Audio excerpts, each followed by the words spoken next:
mwezi wa 9 mwaka 2021. Natumai kwamba uko salama, umeamka vizuri na uko tayari kuweza kupambana na siku ama kutakuwa siku yako. Sijui kama umeamka tayari, kama unaenda ofisini natumai kwamba tayari ushafika ofisini. Kama ni mtu wa jua kali kama mimi, ni bottom up asola. Haya, tayari kwamba ushafika kwenye vibanda ili kuweza kutafuta riziki ya siku. Ni siku nyingine njema, Jumatano ya wiki, Wednesday of the 29th September 2021, and this is Siasa Wednesday. Tuko na mheshimiwa David Ole SANKOK, Daudi Ole SANKOK, who doubles up as a politician as also a comedian. Sometimes I saw another video in Langata. Alikuwa na maneno huko. It's not his first time, he's been here before. Alikuja mwaka uliopita, tayari mwaka mzima umeisha. Hakika hujaonekana. Si ni wewe ndio bitok, sijui ni nini nilikufanyia, labda hapa sikuongea vizuri. Sina maneno na karibuni wangwana. As usual, request on the journey, please like. When you like, we get another rewatching us, and after like, please share. When you share, you give someone else an opportunity to watch the broadcast. Ukifika tafadhali bonyeza like, kisha like, share, kisha wanapa mtu mwingine nafasi ya kuweza kutazama broadcast ya leo. Ni Siasa Wednesday ya 29 mwezi wa 9 mwaka 2021. Kama kawaida lazima tuende mbele za Mungu tu, alafu kirudi basi nakuja kuwapa salamu zenu. Mighty Father, we come before you this morning. We worship you, glorify your name. Thank you for another opportunity to be alive. We thank you for this new day. Even thank you for this broadcast. As we start to be with us, as we have this conversation, may it give this country a good bearing and may it edify every tackler was coming this morning. I pray that you may meet them at their point of individual needs. For I pray, starting and believing. Amen and amen. Haya, asante sana. I requested pia niko na ombi na kuambia kwamba kuanzia tarehe 4 mwezi wa 10 wiki Jumatatu ambayo inakuja, una nafasi ya kipekee kama Mkenya mzalendo ya kuweza kujihusisha na uendeshaji wa nchi yako. Una nafasi ya kuweza kujisajili kama mpiga kura. Kama umefikisha umri wa kuweza kupiga kura, una kitambulisho ama tayari miaka yako imefika, tafadhali kimbia kwenye kituo chochote cha IBC ili uweze kusajiliwa kama mpiga kura. Unajua watu wengi wanapenda kulalamika tu etio sijui nini, Kenya inafanya sijui serikali nini, lakini wapigi kura. Tafadhali njia ya kipekee ambayo unaweza kujihusisha kwenye uendeshaji wa nchi yako ni kuweza kujisajili kama mpiga kura. Kwa hivyo kuanzia tarehe 4 Jumatatu ambayo inakuja, mwezi wa 10, una nafasi ni mwezi wa 10 mwezi wa 10 mwaka imeisha, 2 months to Christmas. Haya, na nafasi kabambe ya kipekee kuweza kujihusisha kama kwenye mazungumzo na uongozi wa nchi yako. Kwa hivyo kuanzia tarehe 4 mwezi wa 10, tafadhali kimbia kwenye kituo chochote cha IBC mahali popote ulipo. Sio lazima uende nyumbani. Hata mtu anasema ati lazima niende kwa Kakamega niende nikate kura. Hapana. Wherever you are, if you're in Nairobi, kata kura mahali ulipo, naweza kuchangia, utapiga kura pale pale mahali ulipo. Basi hiyo ndio njia ya kipekee kuweza kujihusisha. Nimesikia watu wanasema kuna deep state, kuna deep sticks, kuna nini. Njia ya kipekee ya kuweza kufanya uchaguzi ni kwenye debe. Kwa hivyo tafuta kura bana. Mambo ya deep state wachana nayo. Kwa hivyo tarehe 4 mwezi wa 10 ambayo inakuja, tafadhali kimbia kwenye kituo chochote cha ABC uweze kusajiliwa kama mpiga kura. Kituo chochote cha ABC kuanzia tarehe 4, basi uko mpiga kura kamili na uweze kujihusisha kwenye uendeshaji wa nchi yako. Kwanza tulipa madeni na masokoni pale, tulipa madeni kwa sababu najua tukianza siasa hapa SANKOK ataweka break. Sasa tunatoka Maridadi Motors inakupa nafasi ya kuweza kuagiza gari kwa bei nafuu zaidi. When you import directly with Maridadi Motors, you get to save up to 300,000 Kenyan shillings or more. When you import direct with Maridadi Motors, you get to save up to 300,000 Kenya shillings.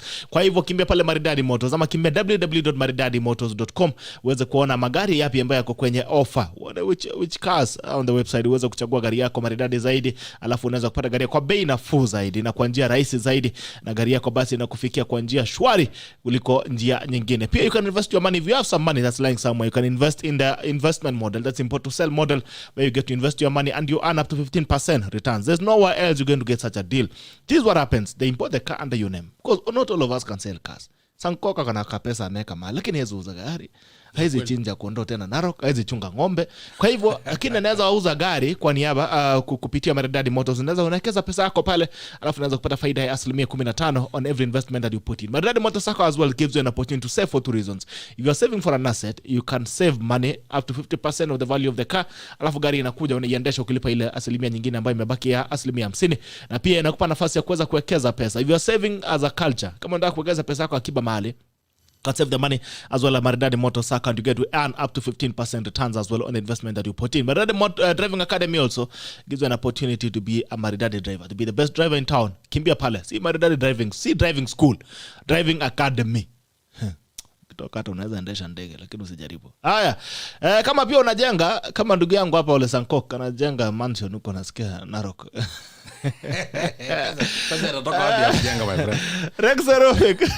Rexa Roofing, you get all your roofing solutions from Rexa Roofing, from quality roofing shingles, very beautiful quality roofing shingles. Some of the products that you can see on the screen, quality roofing shingles, and also stone-coated stone-coated tiles. If you are building as well, you can make your roof very beautiful using stone-coated tiles. And I've always told you this.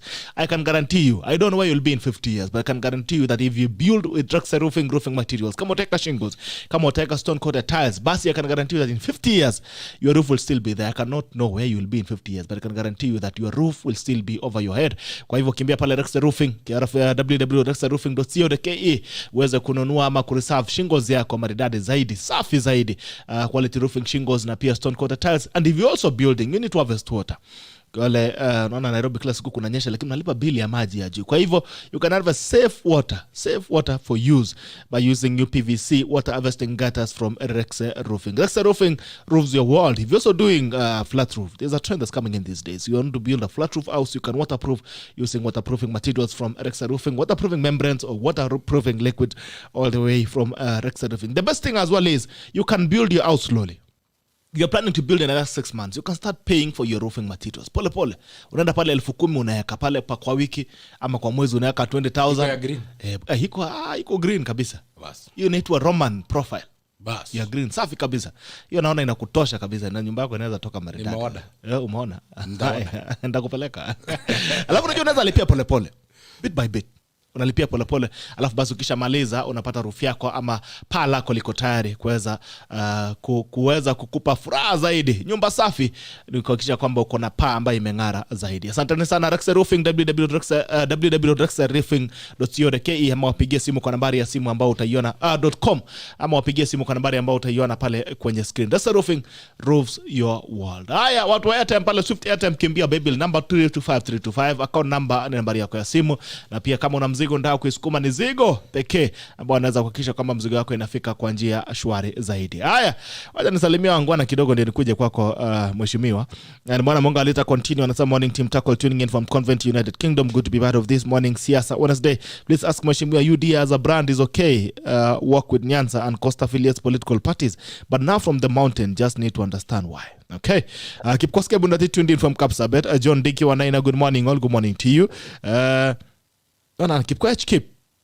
Greetings in the name of Jesus, watching live from Kiplombe, Eldoret. A great show always, GB. Asante sana. Milton Oguti, good to see you my brother. Morning to tackle, watching from Mara Rianta, Masai Mara. Asante sana ndugu yangu DK boy. Hey, good morning General Aslas, tuko ndani kulisukuma gurudumu la maisha huku Embo. Keep up the good work bro. Asante sana. Koko Iblomeri tuned in from Marak, Wasakli Masai, all the way from Narok. Asema good morning from Narok. Can Ole SANKOK explain more what it means akisema leadership is not sexually transmitted? Allah. Larry Kimonori, good morning General Bitok, tuned in from Eldoret. Noni Belem, so umepotea sana Noni. Morning Gerald, tuned in and eagerly waiting, ready for SANKOK. Good Gakife, good morning to you. Vincent Mabwai Jr, good morning sir. Good morning Timoke E, salimia waheshimiwa logged in from Moiben. Josea Kinothia, good morning live from Kikuyu. Jack Limo, morning ni Jack Limo falling from Suswan, Narok County. Lil Koima, good to see you my brother, good morning to tackle. Noni Benim, so tuned in from George Padmore Road, yes, and wide open SANKOK is bay. Ala. Okay, PK Kimutai kijana Dizi anasema getting you 11 clear from Koinange Street. Tumeanza kupanda mlima Kenya. Haya, Mam Adrian, good morning, great show. Asante sana Mam Adrian. Pauline Mwangi tuned in siasa za Kenya. Aizo Burgay, hello bro, when I asked last meeting we saw dynasties yesterday. Haya, atatuambia mkutano lini. Good morning Bitok Busia, Justus Wafula, good morning Bitok Busia tuned in. Yellow is the color. Salam kwa mheshimiwa SANKOK. Justin CMC Ngoye watching from Moiben Sirkoit. Asante sana watu wangu wa Moiben. Rosli Yala anasema Lady Tosha Rosi wa Tarbo watching live. Good morning Bitok, good morning to Kiplimo. Good morning General Bitok, I'm tuned in. I must listen to my friend David Ole SANKOK, though I lost my mother, say I to him. Pole sana ndugu yangu Kiplimo. Mungu ailaze roho yake mahali pema peponi.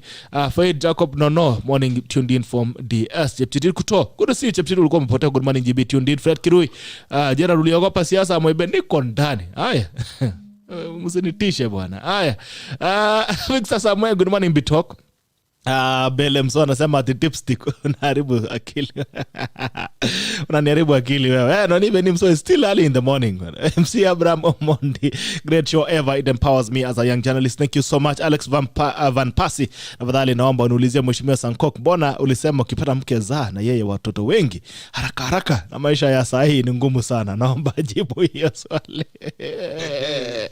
Amos Mbugua anasema tuned in from the city of Nottingham, UK. Asante sana tu diaspora. Parmoto anasema wao does he Raila so much, niulizia alimfanyia nini? Sawa, atajibu. Haya, acha tuingie kwa mheshimiwa alafu turudi. Unajua ako na bunge saa 3:30, kwa hivyo lazima tuingie kwenye kazi haraka upesi, tusonge. Maswali tutaweza kujibu baadaye. Endelea kuzituma maswali. Nataka kurudia hivi tarehe 4 mwezi wa 10. Tafadhali kimbia pale ujisajili kama mpiga kura, otherwise utashinda ukilialia. Mheshimiwa. Yes. Jambo. Salama sana. Ameanza kukutackle mapema hao. Hata kabla sijaanza kuongea sijafungua mdomo, lakini ya kwanza wacha ni mpe pole Kiplimo kwa sababu ya kupoteza mama yake. Ni uchungu sana wakati mtu anapoteza mzazi, aswa mama. Kabisa. Mimi niko na wazazi wangu, lakini I feel is pain ya kwamba lazima ni uchungu sana. Nataka kumwambia pole sana. May her soul rest in eternal peace. Tuko naye kwa wakati huu mgumu wa kuomboleza. Ya pili, nimesikia nikiulizwa kwa nini nachukia Raila. Mimi sijai chukia mtu yoyote katika hii nchi ya Kenya, lakini mtu ataweza jichukia yeye mwenyewe. Kwa sababu ikifika pahali ambao mtu moja kwa jina la Raila Amolo Odinga ndiye anakuwa single denominator ya violence katika nchi ya Kenya, hatuna budi lakini sisi wote wa Kenya kumchukia. Tulimwaga damu 1982, jina yake ilitajwa hapo. 2007 yeye ndio alipitia daraja ya maiti kupata nusu mkate, nusu mkeka kind of arrangement. Hata kabla hatujafika 2007 in 1997 yeye ndiye alisoma ile speech ya rejection of the outcome of the election, despite the fact that he was a distant 5. In 2013 unajua tu venye ilifanyika. Jina yake bado ilikuwa kwa ballot box na bado wa Kenya walimwaga damu. In 2017 alituzungusha kama Marinda na mpaka akaenda kujiapisha, unasikia, na Kenya wakamwaga damu. Surely tutamwaga damu kwa mtu moja ambao ni professional rejector of the outcome of the election.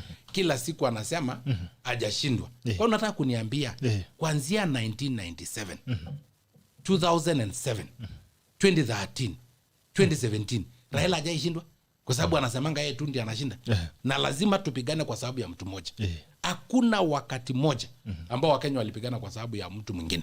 1982 alikuwa anafanya nini? Kulikuwa na mashindano hapo ama walikuwa wanataka kuchukua uongozi kwa njia ya kihimla na kidhuluma? Sio mimi ndio nilitaja nilikuwa miaka 4. I was 4 years old. Lakini niko na uchungu na Wakenya ambao walipoteza damu wakati huo. Niko na uchungu na Wakenya ambao wamepoteza damu na 1997. Niko na uchungu ya Wakenya walipoteza damu 2007. Niko na uchungu na Wakenya ambao walipoteza damu 2013. Niko na uchungu na Wakenya ambao walipoteza damu na maisha including baby Pendo 2017 kwa sababu ya mtu mmoja tu. Mpaka akacommit a treasonable offense akitaka tu kupata power. Kwa hivyo si ati mimi namchukia. Mimi niko na uchungu ya Wakenya kwa sababu ya mtu mmoja.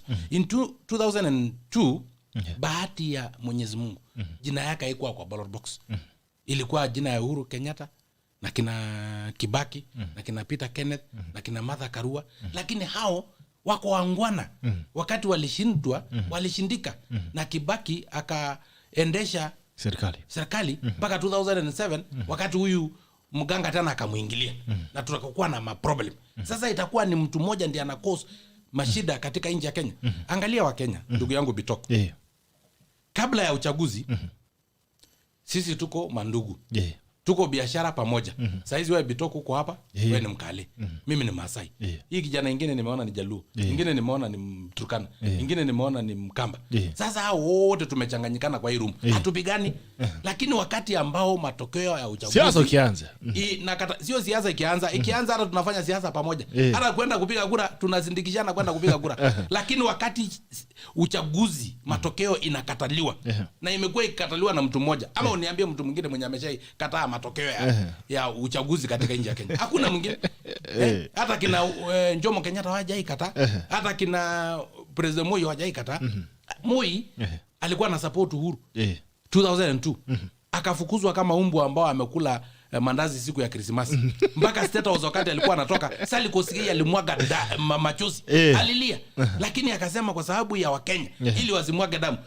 Akaenda nyumbani na akaenda polepole. Kwani itakuwa ni mtu mmoja tu tunapigana juu yake. Sasa tunaelekea 2022. Si mimi sichuki Raila, lakini namwambia tafadhali, tumemwaga damu ya kutosha kwa sababu yako. Kwani hii damu iwezi tosha haki ya Mungu. Hatuaje tu in peaceful, tukue tu kama 2002 ambao tukifanya 2022 bila jina la Raila Odinga, kuna uwezekano tusikue na post election violence. Tunamusihi hata kama utakuja kushindana na sisi, tafadhali matokeo ikitangazwa kubali. Kwa sababu hata ukishinda sisi tutakubali. Unasikia? Lakini kubali matokeo. Haiwezi kuwa tu umeshinda kuanzia wakati huo wote ati wewe hujaishindwa. Bwana. Come on. You know? So, hiyo ni mimi nimeshajibu, nimesija. Ulisema at elections leadership is not sexually transmitted. What are you saying? Nikuulize. Kwa sababu nilisema hivyo, unakubaliana na hiyo statement ama wewe uko na njia nyingine? Ama unafikiri kwa sababu wewe umezaliwa na maybe chief utakuwa tu chief automatically? Yani leadership ni competition. Okay. In Kenya because it's a democratic election. Wakenya wataona ni nani watamchagua. Hata kama ni mtoto wa carpenter, hata kama ni mtoto wa mama mboga, hata kama ni mtoto wa single mother, bora akuwe na qualities ya kuwa kiongozi. Ni kama kusema ati wewe kwa sababu ni mtoto wa daktari, automatically hata kabla kwenda medical school utaingia ndani ya Kenyatta National Hospital theater na uanze kufanya operation. Haiwezi. Mpaka uende training, mpaka ukue qualified as a doctor. So hata kama wewe ni mtoto wa kiongozi, kwa sababu mimi nasikia Mangidi anasema ati kwa sababu yeye alizaliwa na rais, naye pia ako kwa nyang'anyiro akifikiri ati hii kitu ni sexually transmitted. Hapana. Leadership ni uingie kwa wananchi, uombe kura, alafu wananchi watakuchagua. Nimesikia pia wakisema ati kwa sababu ya deep state ama system. Bitoko, acha leo nikuambie ukweli. Oburu Odinga alisema mtajua mjui. Wako na deep state. Oburu Odinga Kimemia pia ameconfirm, amesema deep state iko. Unajua Oburu Odinga is an octogenarian. Na yeye pia alipatiwa kiti ya walemavu. Kwenda kuwakilisha sisi katika East African Assembly. Na hiyo kiti ilikuwa inatakiwa kina mama ama walemavu. Lakini mimi nimeanalyze Oburu Odinga from all angles. Yeye sio mama. Nimejaribu kuangalia pia ID yake. Yeye sio kijana. Ulemavu mimi sija register yeye. Unajua I was a chairman National Council for Persons with Disability. Sikuwa nimeregister yeye.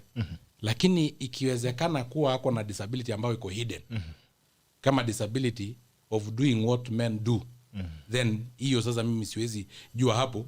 Lazima tukuite daktari akuja analyze, apime, assess ili tujue kama ako na hiyo form of disability, but he is not registered yet. But nomination are normally because of the affirmative action groups. Who are the affirmative action group? Women, youth, and persons with disability. Who commander represent in parliament? I don't know. Sijaijua. Because he is not a youth. He is not a woman, of course. Nimeangalia kutoka nyuma, mbele, sideways. He's not a woman. He's not a person with disability. Unless disability is hidden. Unajua kuna wengine walikuwa wanakuja kwangu wananiambia, unajua hii bendera haiendi juu sasa. Bendera haifuati upepo. Sasa mimi siwezi assess hiyo, unajua itakuwa ni ngumu. Ulijuaje si mama? Uliassess aje? So, in short, sisi mambo ya deep state Deep state ni kuambie leo ni Mwenyezi Mungu. Kwa sababu in everything we do God must have given kibali kutoka huko mbinguni. Okay. System ni citizen. Kwa sababu hao ndio watapiga kura wananchi. Okay. Lakini hii kitu yenye mnaambiwa ati kuna deep state, kuna system, I can assure you Bitok. Hiyo ni kama ile ghost ambao your grandfather used to threaten your father. Usipolala akiwa mtoto nitakuitia ghost. Na anaenda kulala. Baba yako akakwambia usipokula chakula nitakuitia ghost. Na ukakula chakula. Sasa hizi mtoto wako mimi nilisikia hata juzi ulikuwa unamwambia wewe ukiendelea kufanya hivi nitaita ghost. Hebu ingia ndani ya nyumba kwa sababu ya Nairobi. Umeshaiona hiyo ghost? Have you ever seen that? No one have ever seen in the world. So hii kitu ya system na it's a proverbial ghost that does not exist. It is not anywhere. Hakuna kitu kama hiyo. Wacha wananchi wapige kura ndio tujue hawajui. Where was the deep state when Trump was defeated and was the sitting president? Where was the deep state when Moi was chased like ile umbu yenye imekula mandazi siku ya Krismasi mpaka sasa alikusikia the head of deep state alilia machozi. Deep state gani hii inalia machozi? Alikuwa wapi wakati huo? Why was the deep state wakati huo? Where was the deep state in Msuambweni? Where was the deep state in Juja? Where was the deep state in Kiamba? My friend, hii deep state is just a proverbial kind of ghost. Si wapige kura 2022 wananchi tu tunaomba kwa heshima kubwa sana. Mtupigie kura, mrudi nyumbani, mtuachie ingine. Hiyo ingine mtashughulikia. 100% haki ya Mungu. Tu kishinda hata na kura moja. Hatuwezi nyang'anywa sisi. Fada. Hiyo.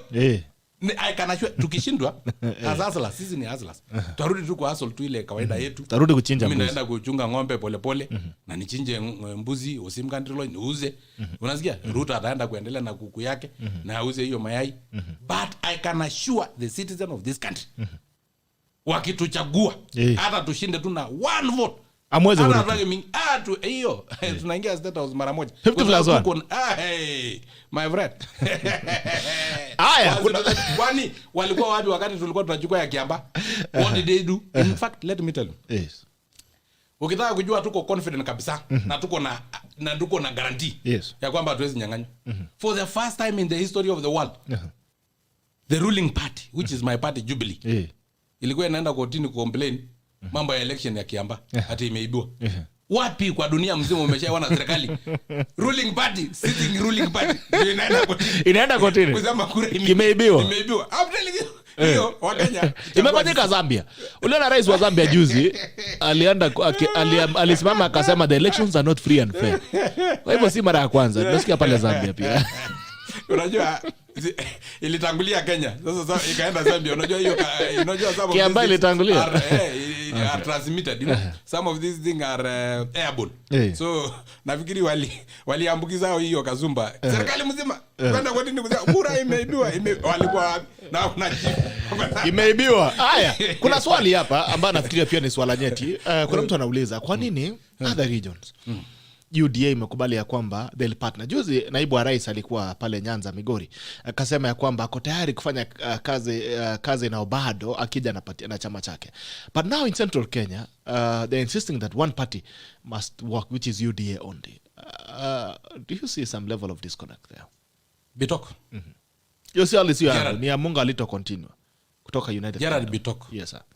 You know, hata watu wakiuliza maswali saa zingine una scrutinize kama hiyo swali ni ukweli. Ni wapi moja ambayo DP ameshaisema yeye ako tayari kufanya kazi na vyama zingine? Hakuna pale ameshaisema hayuko tayari kufanya kazi na vyama zingine. Lakini pahali yenye DP nimesikia akiongea is my personal friend na tumekuwa na yeye karibu kila siku. Unasikia? Amesema ya kwamba tunataka kuunda chama kikubwa ambao iko na national outlook. Na hiyo ndio azimio lake wakati ambao tuliunda Jubilee. Tukavunja vyama 14 ili tukue na chama ya kitaifa ambao inaitwa Jubilee. Jubilee ilikuwa na wajumbe 8 kutoka Western Kenya. Ilikuwa na wajumbe 4 including kina Osoro huko Western, kina Washali, kina Dinti Masbarasa, kina Osoro huko Nyanza. Tulikuwa na wabunge 4. tulikuwa na wabunge wengi kutoka coast, tuko na wabunge kutoka northern Kenya, northeastern, na kutoka central na kutoka Rift Valley. Hiyo ndio chama ambao iko na outlook ya Kenya wakati huo. Na kwa sababu hii chama ni kama inaimba, Deputy President amesema hata tukiunda chama ingine tukue na chama ambao iko na national outlook. Unajua tukua na chama ambao iko na national outlook, we will compete in terms of ideas. Sasa hizi NASA ikiungana ikue chama. Sasa hatutakuwa tunasema NASA imevunjwa jana. Unaona gazeti? Wacha nao sababu watavunja, si walivunja court. Si walivunja sijui Pentagon, sijui nini. Unajua wako na tamaa ya uongozi, sio tamaa ya kufanyia Wakenya kazi. Kwa sababu kama ni tamaa ya kufanyia Kenya kazi, ile kitu ambayo inawaleta pamoja ni manifesto. Lakini kama ni hii upate nafasi hii unapata, unajua hiyo imevunjika kwa sababu ile nafasi ambayo ingeletwa na BBI ya Prime Minister ya kabila hii, ya Deputy Prime Minister ya kabila hii, ya President na running mate ya kabila hii na kabila hii imekataliwa. So that is why hawawezi shikana sasa, kwa sababu the glue that was binding them together was ethnicity. Ya kwamba wewe kabila hii uko na kura ngapi, kabila hii uko na kura ngapi. Wacha nikueleze ndugu yangu. William Ruto amesema tukiwa na chama 2 ama 3 kama ya US ya taifa ambao wana compete, itakuwa sasa ni competition on a manifesto, on ideas, on economic models. That is the discussion. Now when we bring the conversation to about economy, then we will take our country forward. Lakini kama ni kabila hii sasa, ukiwa rais utajaribu kutoshelesha kabila hii, lakini kama ni kwa sababu ya manifesto utakuwa ukitoshelesha manifesto, economic model, na hiyo ndio itapeleka Kenya mbele. Acha nikueleze sasa hizi. Sisi hatuna shida na tutaambia mtu yoyote avunje chama yake yenye ako nayo. Lakini pia usilalamike na chama ambao sisi tutaunda ambao itakuwa ni ya taifa. Kama chama yetu iko na outlook, yes, don't discuss about our party. Hiyo ndio tumesema. Wewe continue with yours, jaribu kutengeneza. Kama utatengeneza kama ile ya kijiji, sisi hatuna shida nayo. Lakini yetu. Lakini ukikuja na ideas ya kwamba utasupport our bottom up economic model, manifesto yetu ya kuanzia huko on the bottom of the pyramid, basi tutashikana na wewe. Wacha nikueleza saa hizi. Bitoko. Ebu tuangazie William Ruto. Wakati ambao ana address nyinyi watu wa media. Who is behind William Ruto? Wacha nikueleze. Nani anakuanga na yeye? Mtu wa kwanza ni His Excellency Adan Duale. Ambao anatoka mpaka ya Kenya na Somalia. Huko karibu na Dadaab. That is 700 kilometers from Sugoi. Mwingine mwenye anasimama na yeye ni Nanok Josephat, ambao anatoka mpaka ya Kenya na Southern Sudan. That is 700 kilometers from Sugoi. Mwingine mwenye anasimama na yeye ni Osoro, ambao anatoka Nyanza, huko boda ya Lake Victoria. Nyanza ni huko yote. Unasikia? Boda ya Lake Victoria. Mwingine mwenye anasimama na yeye ni Boni kwa Lulwe na kina Washali, ambao wanatoka boda ya Kenya na Uganda. That is another 380 kilometers from Sugoi. Mwingine mwenye anasimama na yeye ni SANKOK, ambao wanatoka 500 kilometers south of Sugoi, mpaka ya Kenya na Tanzania.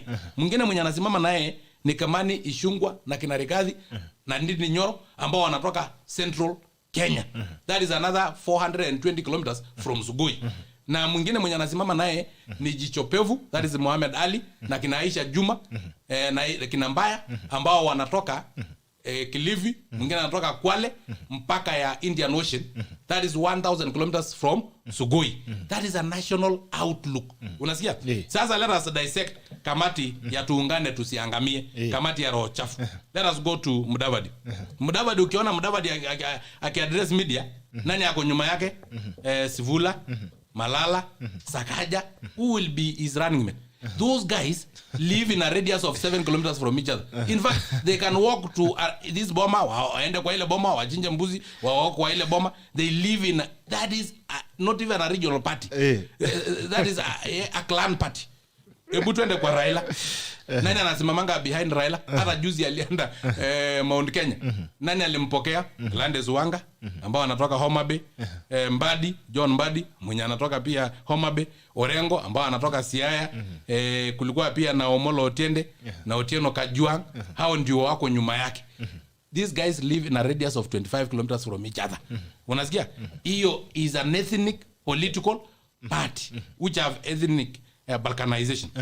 Twende tena kwa another one, kwa wale the 7. Kuna mtu anaitwa Mangidi. In fact huyu hata ana mtu behind him. Ako tuna jogoo peke yake. Ni party tu ile ya jogoo tu ndio anatumia, yani anajaribu kutumia. So that is a persona non starter. Persona non starter. So twende kwa Kalonzo. Who is behind Kalonzo wakati ana address media? Kimilu, Mtula Kalonzo Junior. Wewe endelea, Mbuyu. All of them, they live in a radius of 15 kilometers from each other. That is another ethnic political party. Ama wabunge wake ni kina nani? Sini yao tu ndio wako nao. Sasa ule mwingine anaitwa Senator Wetangula, my brother. Hata hiyo Wetangula pia anataka kuwa rais. Nasikia hivyo. Sasa huyu hata siwezi hata describe yeye kwa sababu nobody is behind him because he is the only senator of Ford Kenya. So Ford Kenya had only one senator and that is himself. So he is the lone ranger ambao nobody is behind him. There is only somebody in front of him. That is his wife who can sort him anytime. Anytime akilete nyoko huyu anaingia line. So I'm telling you, we don't have a competitor in 2022 because the competitors are ethnic based. Na unajua kama BBI ingepita hiyo ndio wangekuwa na nafasi kwa sababu ungeambiwa sasa wewe Kalonzo lete yao kina Mbuyu, lete kina Mtula Kalonzo Junior, lete kina fulani wote tuweke kwa meza, wewe utakuwa running mate. Mdavadi aambiwe lete kina Osoro, Malala, Sakaja tuweke pia kwa hii meza, alafu wewe utakuwa prime minister. Alafu pia Mangidi aambiwe lete hiyo jogo yako iweke hapa tukuweke deputy prime minister. That is the essence of was BBI. And BBI was unconstitutional, null and void. So as we move forward, hatuna competitor. Ebu recharge kwanza. Hata mimi ndacharge. Recharge. Alafu niambie unasikia namna gani ukiricharge. Okay. Sasa iko maneno. Iko sawa kabisa. Unasikiaje recharge iko chongo? Kabisa mzuri. Inasikia inateremka vizuri. In original product iko na asali, iko na ginger na iko na lemon. Yes. All natural product. Ni mzuri na kukutana hiyo. Inaosha kona, inafukuza koroniko. Okay. Haya, haraka upesi, Raila jana, Raila ameanza kukwea mlima. Wiki. Nimeona kuna hashtag inaitwa hiking with baba. Hiking with baba. So jana amepatana na wangwana wazito ambao wanaitwa Mount Kenya Foundation. Relax ambao inasemekana kwamba relax kwanza. Bitok. Unajua you have been a friend of mine. Yes. Mimi najua baba yako. So nani ingine unaita baba? Just explain who is the person is. Okay. Mheshimiwa Raila Odinga. Ameanza kukwea mlima. Let me tell you. Na sasa kidogo. Acha nikueleze. Ngoja kidogo.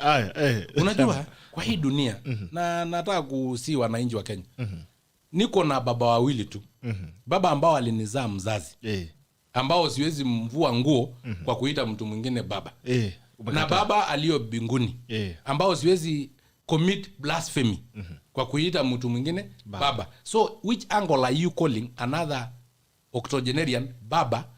Kwani baba wako akisikia si unajua mama atakuwa taabuni akiulizwa hii kijana yako na baba yake. Hii baba ametoka, is it biological? Because it cannot be heavenly father. Unasikia? So as we continue discussing, name them by their name. Sawa. Uniambia mambo ya hiyo ati baba. Tuachane maneno sasa. Sasa utaniambia baba yangu mzazi? Ama uniambia baba yangu aliyo mbinguni. Hao wawili tu. Ukiniambia another fake. Wetu uliye mbinguni, jina lako litukuzwe. Ufalme wako uje. Haya, Mheshimiwa Raila Odinga ameanza kukwea mlima. Nimeona hashtag jana alikuwa anasema hiking with baba. Hiking. Na sasa jana alikuwa na mkutano kubwa sana. Ngoja kidogo, hiking with an octogenarian. Wanapanda mlima. Yaani wewe una believe yani au kupanda ukiwa mtoto? Sasa ndio utakuja kupanda ukiwa 8 years. Ngoja sasa, mheshimiwa ngoja. Haya, so you had a meeting yesterday at Safari Park na mabazu. Mabazu wa Mlima Kenya ambao anaitwa Mount Kenya Foundation. Na tayari washasema kwamba baba ndio kiongozi ambaye anatosha kuweza kuendesha Kenya hii. And also baba, for the first time in his political career, you've described him as a man who has been aggressive and violent. For the first time in the history of his politics, baba is calm, baba is chilled out. and is I mean, for the first time he's been fighting administration. It's more calm. Are you sure he was not sleeping? But anyway, now, with the old age, there is a lot of things that are coming. Sasa unaona kama baba ana nafasi ya kuweza kukwea mlima. What's your comment on the strategy that Baba is using? Unajua, unless ni physically kujaribu kungangana na kupanda mlima, which I know oxygen level, I've tried to climb that mountain. In fact, I went up to the peak. I used 7 days instead of the normal 2 days. So when I was retiring from National Council for Persons with Disability, I was raising funds for children with disability. And wengi walipata sponsorship wakati ambao nilienda kupanda hiyo mlima Kenya. So if it is physically kupanda mlima Kenya, then that one I can assure him it will not be an easy task because oxygen levels iko chini kidogo. Na kwa uzee the lungs unajua inakuanga a bit imechapa kidogo. So itakuwa ni tabu. Hata mimi nilikuwa I was 38 years and when I was climbing, I found it a bit difficult. Apart from the physical strength, the oxygen level ilikuwa inanitaza. Lakini kama ni mambo ya kupata kura Mount Kenya, every other Kenyan ataweza pata kura kwa inji ya Kenya, kwa kona yoyote ya wananchi wa Kenya, bora uwe na manifesto, bora ukue na agenda, bora ukue na economic model ambao unaenda kuuzia wa Kenya. There is no problem. Na sisi kama watu wa Tangatanga, Hustler Nation, we are confident ya kwamba tutapata kura across the board. Na we will win by 73%. That is what we are doing now. But we are working hard to improve from the 73% to almost 85% come 2022. So kama anaenda kupanda mlima ndiye apate hii 15% wanganganiana na kina Mangidi na wengine, there is no problem. Hiyo ni yake. So unaona ya kwamba ataweza kungangana na mlima. Unajua hii kura sio kwa conference na sio kwa kwenda kukula chakula kwa hoteli. Ili walikuwa hoteli gani? That is what they did. Safari Park. That is what they did mpaka tukawashinda wakati wa Jubilee. In 2017 walikuwa from this conference, from Safari Park to Hilton to Serena. Kura wakati ilitangazwa walisema hatukushindwa na hawakuenda kwa ground. So kura iko kwa ground. Haiko hapo kwa hao wenye unaenda. Niliona jana all the bloggers walikuwa hapo na wazee ambao walikuwa hapo. There is no problem, as you grow older, you are excused kutafuta watu wa rika yako so that muweze kujadiliana na yani wazee ukumbuka. Fanya communion. Muenze mseme venye how you are. Unasikia jana ilikuwa history. Nilikuwa na Matiba, alitaja yani the late yani marehemu wengi. Unasikia? Kwa sababu hiyo ni history. Unajua ni kama hizi baba yangu akiongea na mzee mwingine wanasema unajua fulani huyu alienda, fulani huyu alienda, tulienda kuiba ng'ombe pale fulani na huyu alienda. Unajua sasa sio mbaya na ni mzuri wali invite a few youth in the name of bloggers so that they can document this story. So anyway tumepata history ya Kenya kwa sababu alikuwa na Charles Rubia, alikuwa na Ken Jido Matiba, alikuwa na Jomo Kenyatta. All of them are resting in peace, but it is good for us to have history. So I hope all the youth that were in that meeting, because I saw so many bloggers, they have documented very well. It will be very, very good to educate our children in future. But it have nothing to do with winning the election.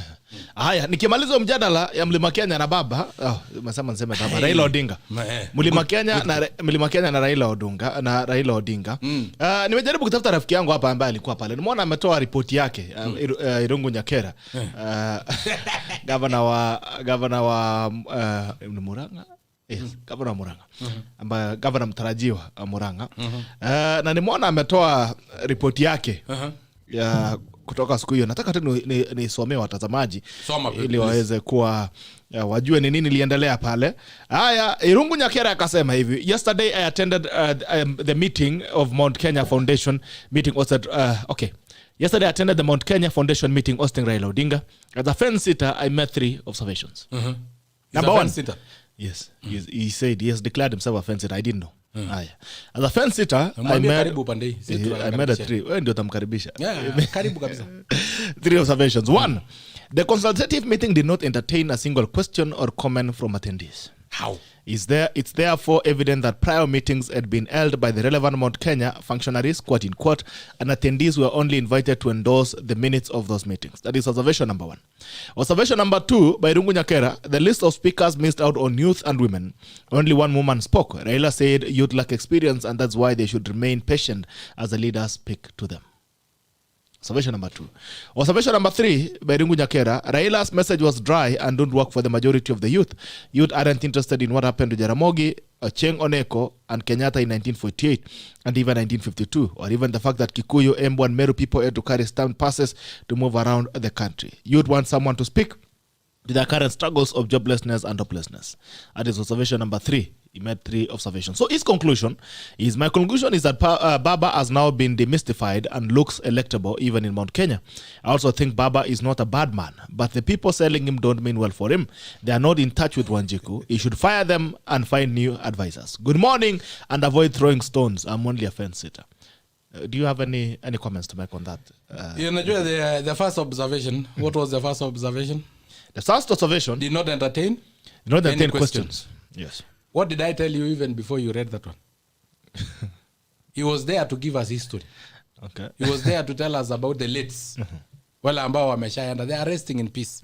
But it's good also to remember them, because even as we remember Lanana, who was there and he did also his part in history. We remember Kina Martin Luther. We remember. So he was kind of giving them history. And how can he entertain any question? Question or asking him what? Now, a youth who was born in 1990.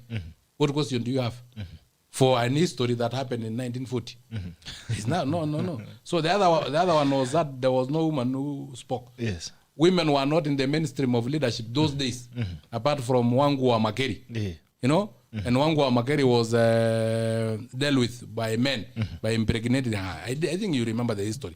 So there was no history that will be in touch with women, because at that time, women did not fight for their space in political leadership. So Baba was still living in those days where women were on the kitchen.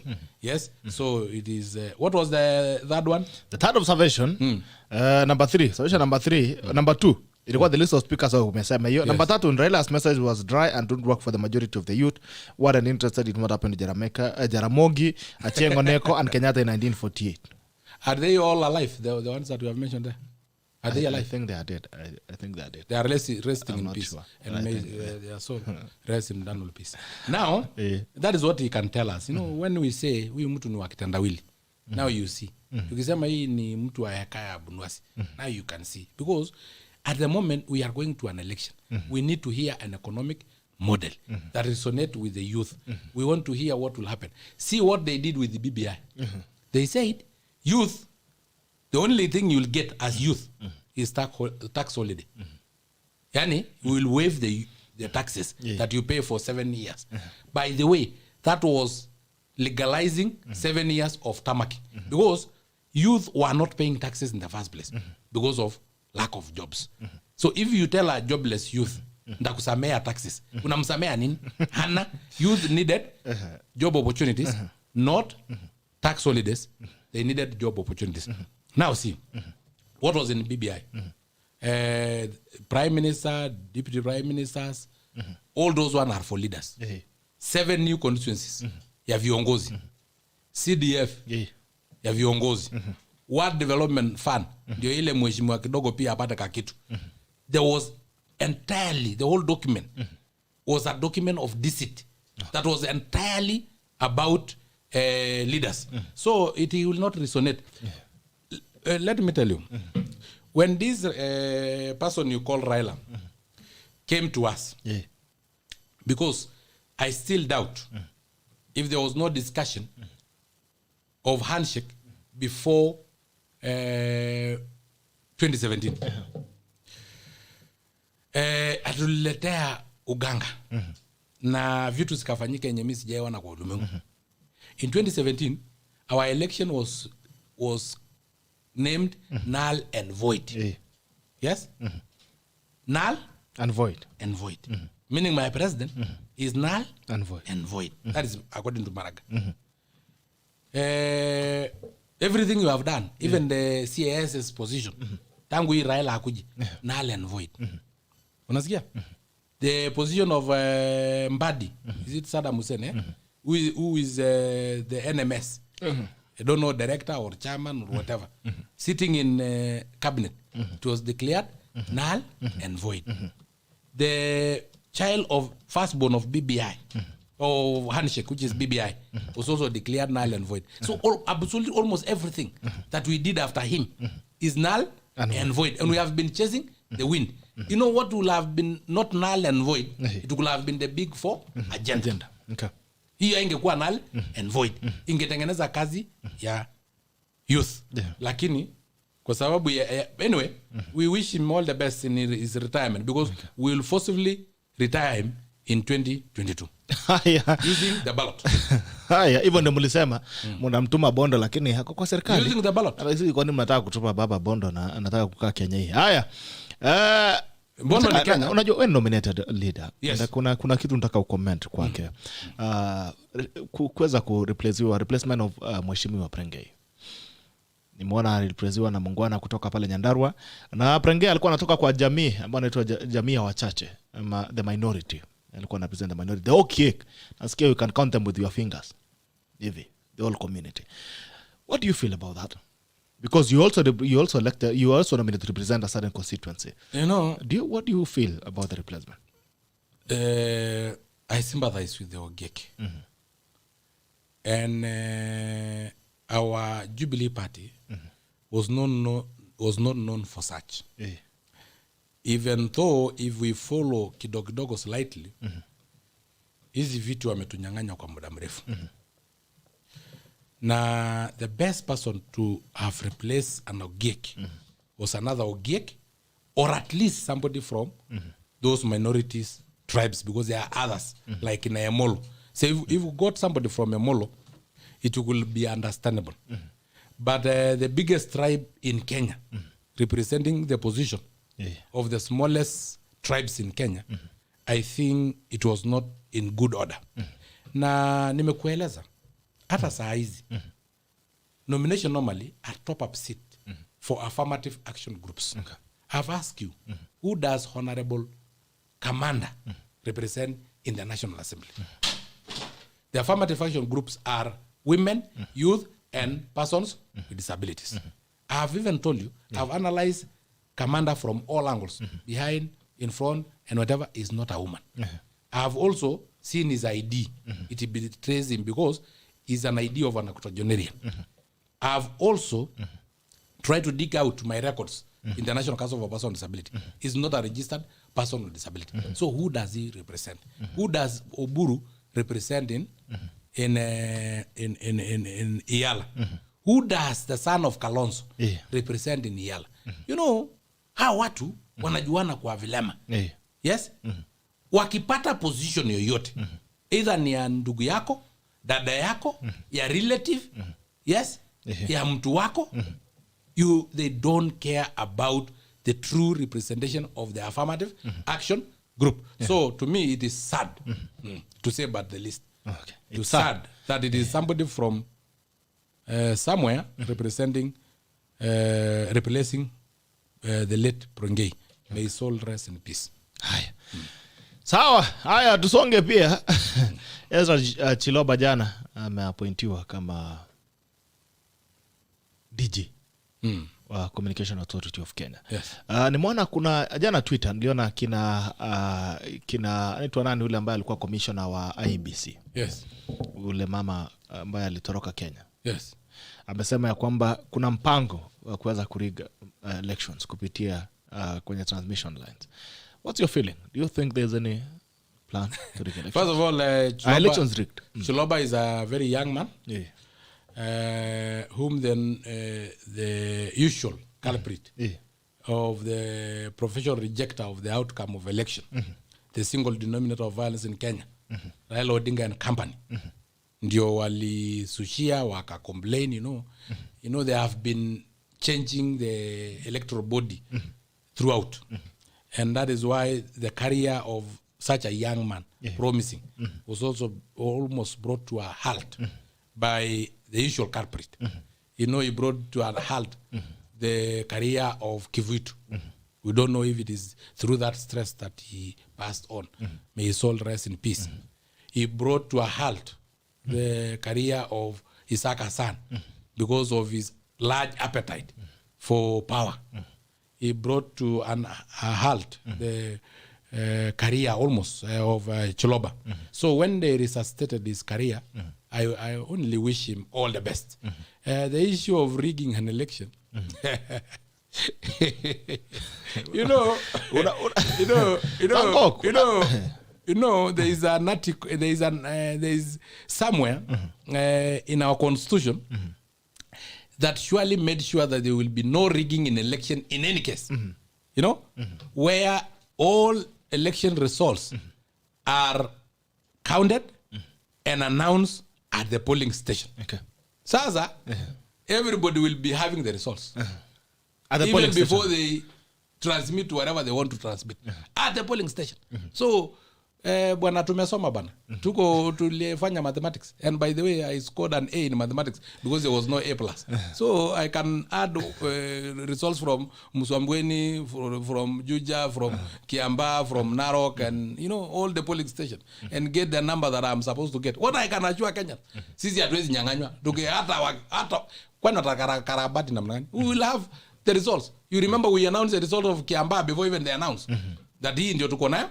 Na sasa tumeshashinda Kiamba. We celebrated even before because for us we are very truthful. So there will be no rigging of election. So hakuna uchaguzi utaweza kupigwa. Let them bring Ida Odinga to be the IEBC chair. Let them bring Odinga Jr., is it Raila Jr. or whoever, to be the head of Communication Authority of Kenya. Let them bring all of them. Yes. Kwanza naona Mungwana hapa ananitafuta Irungu Nyakera kwa kidogo sio atupe habari ya nifungulie hapa Blue the broadcast.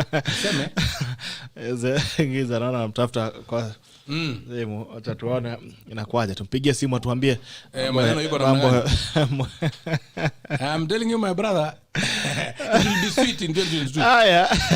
Sasa let us go to our economic model. Nataka utuzungumzie pia kuhusu kwanza kabla economic model. Kuna jana niliona mlikuwa na mkutano pale Karen kuhusu UHC. Yes. That is Universal Health Care Coverage ambayo ilikuwa ifanywa na serikali. Na mmesema kwamba mko na bill parliament. Inaendelea. Hata ndio sababu niko na haraka kwenda bunge, although itakuja saa 8. Lakini wacha nikueleze. But you know I normally go and read and go through. We had the big 4 agenda.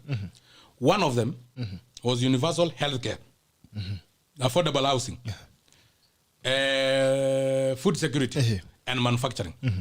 We are 4 years late because ya kasumba na uganga ya reggae na hii handshake.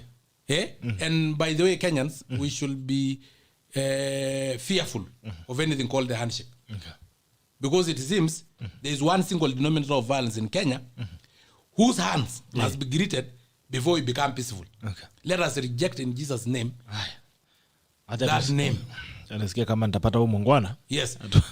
So before upate somebody greeted Mwai Kibaki 2008.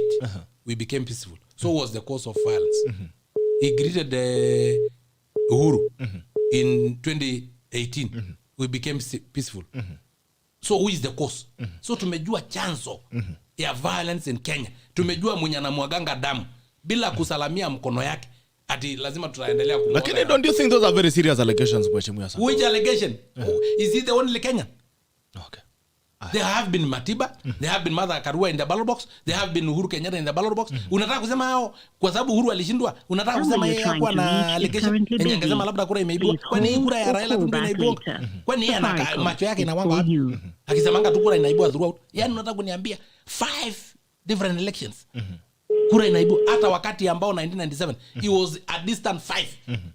Bado yeye ndiye anasoma hiyo speech ya rejection of the election. Why should it be him? Matiba was defeated. Why did you not fight? Kibaki was defeated. Not once, not twice. Why was it, were we not was he not complaining?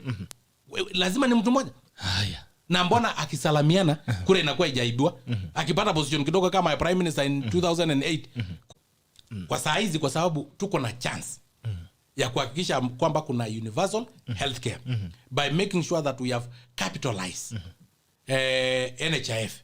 You know, when we capitalize NHIF, we put more money in NHIF. NHIF will be able to cover bills of hospital, because Gerard Bitok, you are one disease away from poverty. Every Kenyan is one disease. Ukigongwa na ugonjwa moja vizuri, umeenda, you are poor. Hata usipokufa utakuja as a very poor person. So when we have a capitalized NHIF, which can be able to cater for diseases like cancer. Unajua juzi NHIF ilikuwa inalipia cancer. Pia imekuwa ikilipia even renal dialysis. Ambao saa hizi wamesema walikuwa wanalipia 11,000 per session, sasa watapunguza to 6,000 per session, meaning the patient must top up to 5 kwa sababu ya lack of money. So when we have capitalization of NHIF, inamaanisha tutakuwa tukilipa pesa kwa NHIF, na tutakuwa tukilipa kulingana na what you are earning. At the moment, I'm paying 1,700 as a member of parliament. What is that percentage of my salary?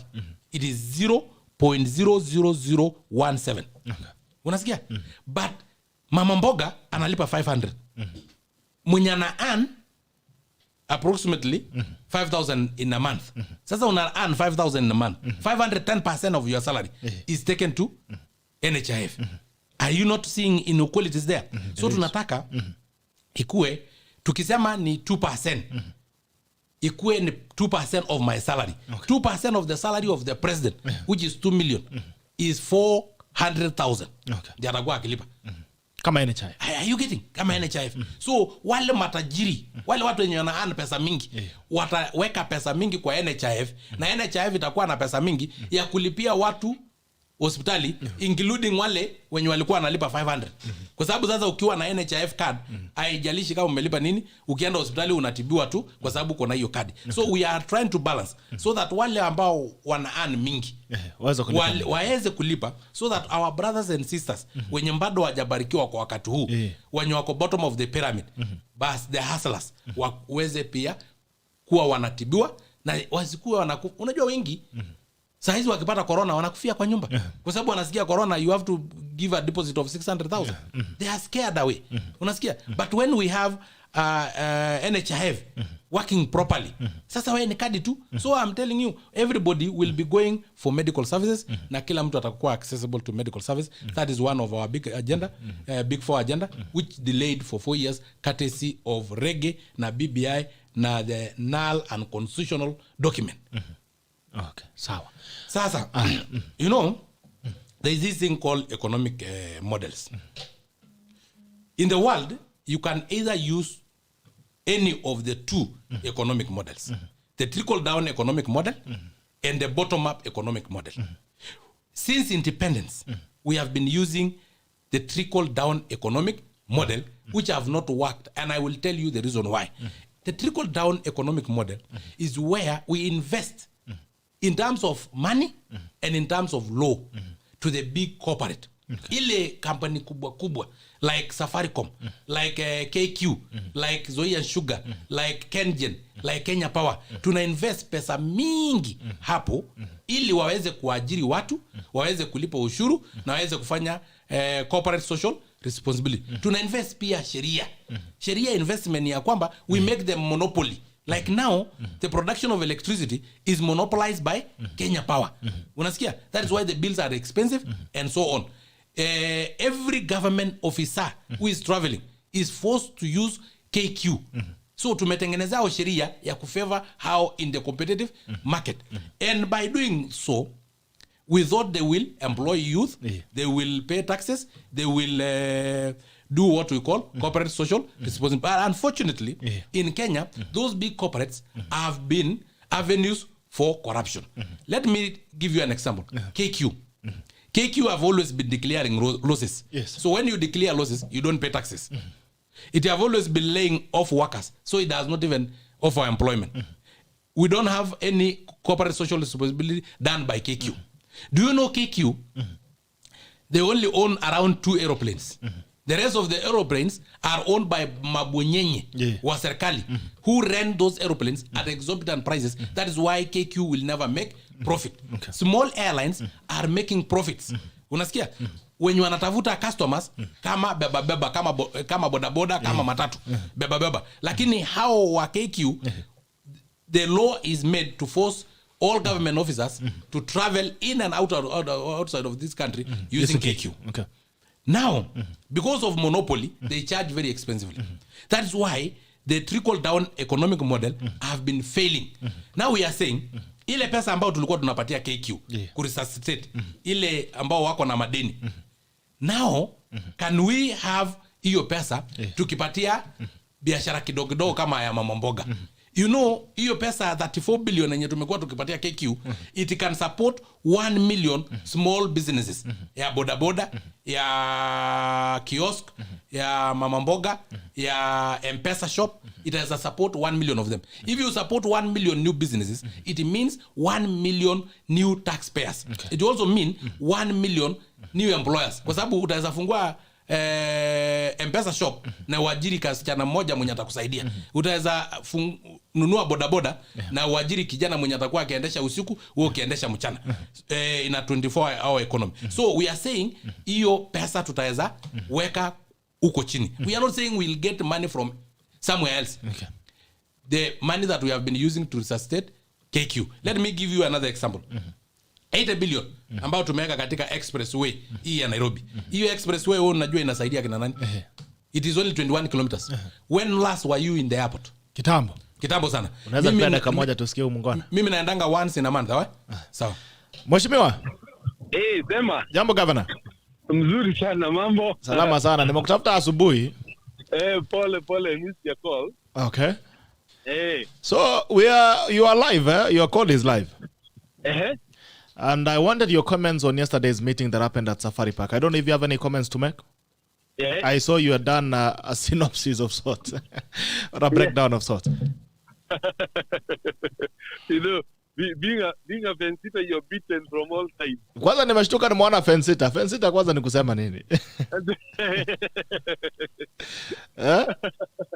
Fence sitter ni wale wanapanda, wanangoja kwanza ikue. Okay. Kabla waanze kupalilia. So what are your comments on yesterday's meeting? Actually, the thing, what I put there was my genuine views. Okay. And even now, some guys warao na nani wamekuwa kinipigia na wapande ingine. And jana usiku even we were having a chat. All the speakers spoke of on things that are non-issues. Many of them. Other than them there who spoke on disability, karaoke.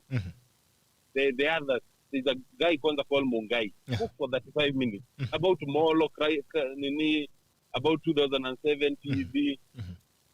Those things are completely unnecessary. So if it evoke those historical emotions, the youth really don't give a shit about that. Okay. The youth, the reason you're seeing youth resonating with William is he's speaking directly to them about what he will do for them. Without grandiose ideas.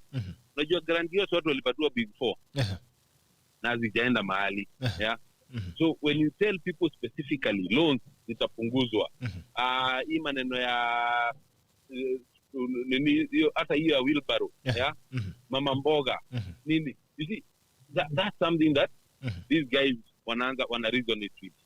But when you tell them about Atienganeko, walikuja kwenyu 1948, and then you are just playing with their kids because the fathers were not there, then Jomo, then Let's Go, about Kiano. So he's married, so... They are, you see, they're great things, but they don't, they really don't resonate with young people. I was with an advisor of Museveni when Bob Young Bobby Wine was on top of the world in Uganda. Akaniambia he's the advisor of Museveni on economic affairs. Akaniambia his son, he asked his son why they are all about Bobby Wine, and yet Museveni went even to the forest to fight for them. The son told him Museveni was fighting for himself. Si atu kumtuma. Yeah. So that's why he was telling me, youth, the history does not move them. Yeah. So Fidel Odinga married for himself, not for the whole community. Yeye ni mheshimiwa SANKOK anakuzungumzia. So Fidel Odinga married for himself, not for the whole community. Salimia mheshimiwa. Asante, nimesalimika ndugu yangu. Sasa unaona hii safari ya kukua mlema itakuwa vipi? Niliona pia ulimaliza ukasema kwamba kwa mara ya kwanza Raila Odinga ameonekana kwamba anaweza pigiwa kura Mlima Kenya. So wasemaje hii safari ya kukua mlima itawezekana ama vipi? Hiyo mipango yao. The messenger is okay. The person is okay. The messengers when amechukua the Kikuyu Council of Elders, the Mount Kenya Foundation, the Kiama ya Kikuyu wazee, watu wanakula, wanaenda mikutano wanakula, then wanapeana declaration how they will help him, and then your story inakufa. Yeah. Unasema wazee wanaenda lunch bwana mheshimiwa. Haya, sijui kama uko na comment unataka kusema ya mwisho. No. Mimi sina comment nyingine. Okay. I think it's just I think there needs to be the narrative. Yeah, young people. Okay. Yeah. What is it that watafanyiwa? Yeah. Because I didn't even have a problem that only one person, young person spoke, because Kuria is a good man. Actually, he spoke very well and touched on all those issues. The issue is that the people who are speaking should also be addressing the issues of youth and women. Yeah, because those are the majority. Okay. Now I don't feel that they actually not represented. Represented. SANKOK, sijui kama una swali kwa mheshimiwa kabla hajaondoka. Asante sana, kwanza hiyo comment yako ilikuwa mzuri sana. Sina swali yoyote, lakini shikilia hapo na ujue ya kwamba tunataka economic models, tunataka financial models of how to revive the economy post COVID-19. Manifesto, hatutataka ati historia nani alioa nani, ati vijana wangu wote wameoa Mount Kenya, umeoa bibi umepeleka bedroom yako bana. Sasa everything wewe tu ndio una feel. Some of us are not feeling such, unless kama utatugawia. Kuna kitu hapa, kuna swali hapa, ndio mtu asiseme nimekosa kuuliza swali yako mheshimiwa Rungu. Kuna jamaa anaitwa Otieno Frederick anauliza, can Rungu Nyakera tell us what is selling as opposed to asking the youth to forget their history? This is the reason a majority of Kenyans don't understand the arrangements and systems used to sell this country to the highest bid. I don't know if you have any comments for that very quickly. On what I'm selling? Anasema wewe kama unasema baba anauza historia, wewe nataka uza nini? No, me have been selling farmers. Yeah. I've been selling how we lift and we uplift our farmers. How as youth we can also get into leadership without being cowed, without being told we wait for tomorrow. And those are things that for me I'm firmly behind. Yeah. And as I said, we should be very clear. You see, Baba has done a lot in the past. History. The history will judge him very well. And nobody sent him. Nobody actually can take that away from him. But what we are voting for is the president of 2022. So we need to speak to 2022. We need to speak to 2027. We need to speak to 2032. These are the young people will be there in those years. They need to know what are their plans for that then, not back then. Yeah. Now back then they were not there. Now wako na mashida za rent back then. Alikuwa anaishi kwa Manyata. Walikuwa kwa mimba. Ni next year. The year after and all that. Yeah. Okay. Sasa mheshimiwa, nashukuru sana na karibu tena. Thank you so much, and karibu siku nyingine tukuje sasa tucharaze siasa. Siku ile tulikuwa tunazungumzia agenda pale kwenu, lakini sasa rudi tupige siasa sasa. Wakati umeanza. kabisa. Asante. Kuwa na siku njema ndugu yangu. Asante. Na kahawa unajua bado uko na deni ya kahawa. Niko nayo. Haya ndugu yangu, taonana. Asante. So I was describing the economic models, and I told you there are two economic models. One we have been using ever since we got independence. That is the trickle-down economic model, which have not worked for the reason that I gave you. And in a trickle-down economic model, we try to invest not only in financial investment, but also in law to create big corporate like Safaricom, like Kengen, like Kenya Power, like Zoya Sugar, with an aim that this big corporate will offer employment, will pay taxes, and will do what we call corporate social responsibility. Unfortunately, these big corporate have been monopolistic. And when they become monopolistic, they end up even charging more prices than others. Like you remember Safaricom when it was monopolistic, it was charging us 76 shillings per minute for a voice call. You were also getting a SIM card at 2,500. I bought a SIM card of 2,500. But the moment Kibaki changed the law, invested in law so that there will be competition, we now pay 2 shillings per voice call. We are given SIM card free of charge. That is how investment in law can really change the whole dynamic and change the whole issue. If today we invest in law in terms of Kenya Power so that they will not be monopolistic, electricity bills will come down. And that's why we are saying in the bottom-up economic model, that is where we will be investing. Mostly in a trickle-down economic model, they invest in what we call capital-intensive investment. I have given you an example of the expressway, in which we have invested 80 billion in 21 kilometers. In that 80 billion, we are only able to offer job opportunities to 4,000 youth. Only 4,000 youth. If we had used what we call labor-intensive, which is the bottom-up economic model, labor-intensive infrastructure or investment, we will have done something like affordable housing. Affordable housing, 80 billion, will have been able at a price of 1 million per unit, will be able to have given us 80,000 unit of affordable housing. 80,000 units of affordable housing, each unit will require a carpenter, a mason, a painter, a plumber, and an electrician. That is 5. 5 times 80,000 will have created 400,000 jobs vis-a-vis the 3,000 jobs that were created by the Nairobi Expressway, because it is a it is a capital-intensive infrastructure which is normally used in the trickle-down economic model, but in the bottom-up economic model, we will have been using what we call labor-intensive infrastructure.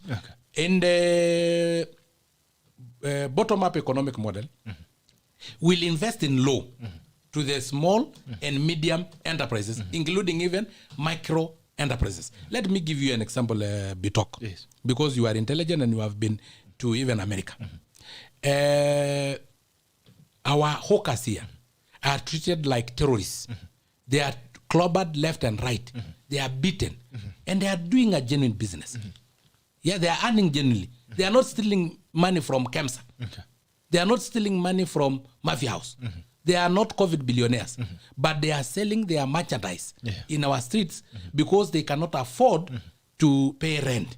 Now they start so that when they start paying rent, they can now move into houses.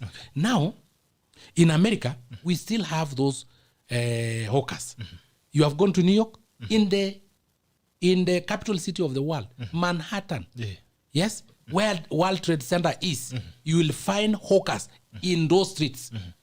The Little Italy, the Little China, you have found food vendors coming with their small lorries and opening up and even baking their, what do you call, sandwiches in the street and selling them in those streets near the United Nations headquarters. Because they are organized, the law was designed in a way that it protects them. If we protect our hawkers, it will be a multi-billion industry employing so many youth. You remember what Kibaki did with the boda, that is the motorcycles. He only changed the law in terms of how much we charge in terms of levy and taxes. Before Kibaki, it was unheard of for you to own a motorcycle. We only had a few motorcycles in this country. But because of investing in law, the motorcycle industry, commonly known as Boda Boda, is now employing millions of youth. So, the bottom-up economic model will really work for Kenyans because it will broaden their tax base. We'll have so many taxpayers once we invest in law and also in financial to the bottom of the pyramid, so that we grow up the small SMEs, we grow up the micro enterprises. Let me tell you, Equity started as a small enterprise. It started opposite Central Police Station in a corridor. It could not pay rent for a whole building. So it was in a corridor. Now, Equity, because it have been grown, because of the laws that were invested by Kibaki to open up the banking industry, yes, they are now owning banks.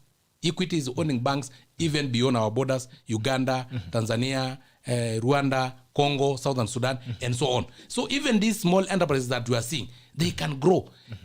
Before Kibaki changed the law, invested on law, in terms of banking, I'm telling you, it was only maybe Bankless. It was those international banks of which you have to preserve a whole day to go to a bank. Nowadays, you can even do banking in your phone because of how we have invested in law. So bottom-up economy is the way to go. And you know, some people are complaining that why are we using the wheelbarrow? Yes? Why are we saying that hustle as the wheelbarrow? You know, a wheelbarrow is something that is symbolic. That if you are able to push a wheelbarrow, you can be able to push beyond the limits to economically empower yourself, to grow, to move from the bottom of the pyramid to the top of the pyramid by hustling and earning a genuine living. That is symbolic. So let them not concentrate on the symbolic meaning of a wheelbarrow. Let them concentrate on the symbolic meaning of an orange. What does it mean? Does it mean that Kenyans will be drinking juice that is orange? What is the symbolic meaning of a wheelbarrow or of an umbrella? What is the symbolic meaning of other party symbols? Why do they concentrate on our party symbol? What is so peculiar about it? You know, and then lastly, the bottom-up economic model, our deputy president have concentrated so much on farmers. You know, farming and agriculture was the backbone of our economy. But it has been overtaken because in the trickle-down economic model, we deal with big corporate living out. Now the small farmers. You know, let me give you an example of one just example. We produce 2.5 million, almost 3 million hides and skin in Kenya. That means we slaughter 3 million animals per year. Each hide will be able to produce around 20 to 30 shoes. You see? But 2.5 million of this hide and skin are going to waste because we are not using them. We don't have enough tanneries. We don't have value addition chain of the hide and skin. But unfortunately, we are importing 2.5 million pairs of shoes every year in Kenya. If each pair of shoe is 10,000, that means we are importing shoes worth 2.5 trillion per year in Kenya. Supposing that 2.5 trillion value of shoes that we import in this country is to the farmers, so that we can make sure that we have used our hides and skin. I'm telling you, if we concentrate on having tanneries in every county in the pastoralist region, we will be able to make the price of hide be more valuable than the price of meat. We will be able to double the price of a cow by simply making sure that the shoes that we import, imagine Bitok, importing 2.5 million pairs of shoes, not 25 million, actually 25 million pairs of shoes in a year in Kenya. Those are the shoes we import. How many kids do we have in school? We have almost 10 million school-going kids. These 10 million school-going kids wear shoes. Most of these shoes are imported. Supposing we are producing it locally, supposing we are producing it in Kenya, we will not be able to import those shoes. We will be able to pump that money back to the economy. Lakini mheshimiwa That is umesema what they ati call kiatu ni bottom. 10,000. I'm saying, you know, there are people who import shoes of 40,000. There are even those who import 50,000. But I'm saying, we are importing 25 million pairs of shoes.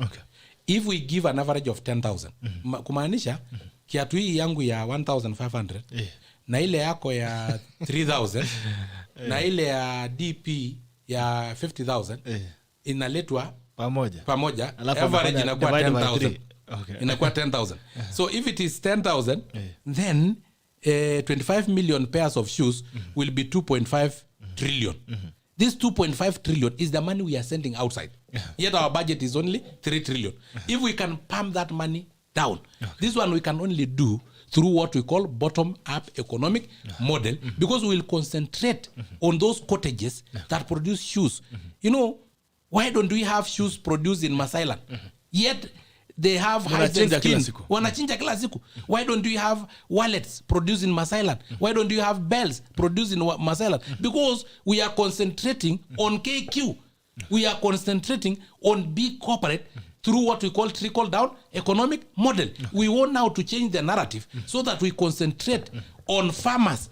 Yes? Let me tell you, Bitok. With good investment on agriculture, we are able to advise you that wewe unapanda mahindi and you get 20,000 per acre of maize per year.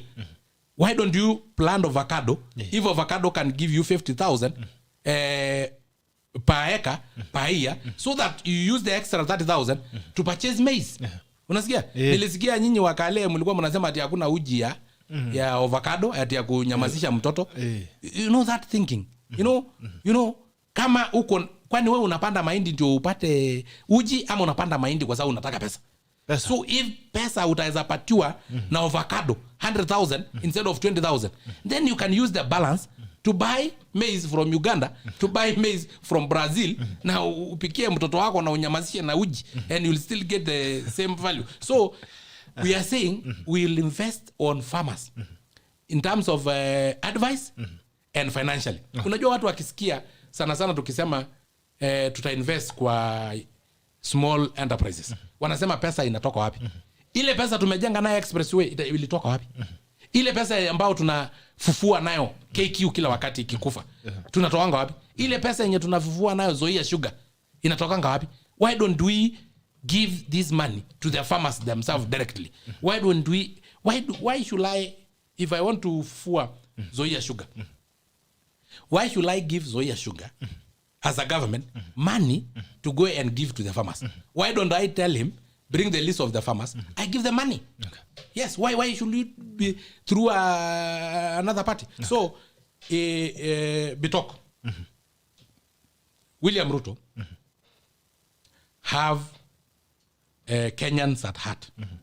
Na ako na ideas. I'm telling you, if you sit and listen to him, you'll be shocked. Mwambie akuje tackle. And mwambie akuje. And some of us have a track record, including William, of fighting for the hustlers. Unajua, watu wanatuchambulia, wanatuambia, kwani saa hizi ndio hustlers wamepatikana?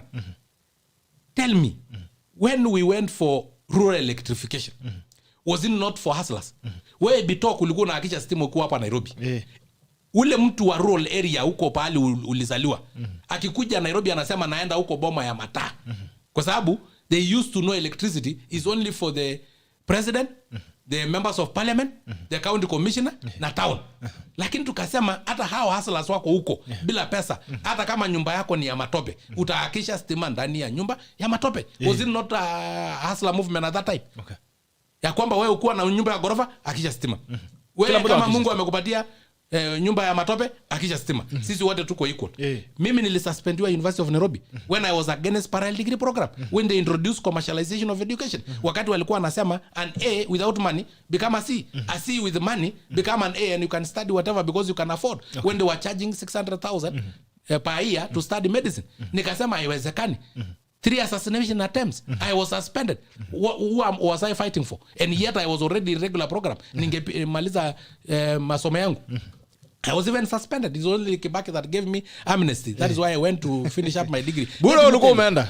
Bure nilikuwa nimeenda. Lakini because I was fighting for hustlers that time. Lakini hao octogenarian wenye wanaenda kupatiana history ya Oneko na wengine ndio wanasema ati kwani hustlers hawajai kuwa hapo. We have been fighting for hustlers. The last mile connectivity was for hustlers.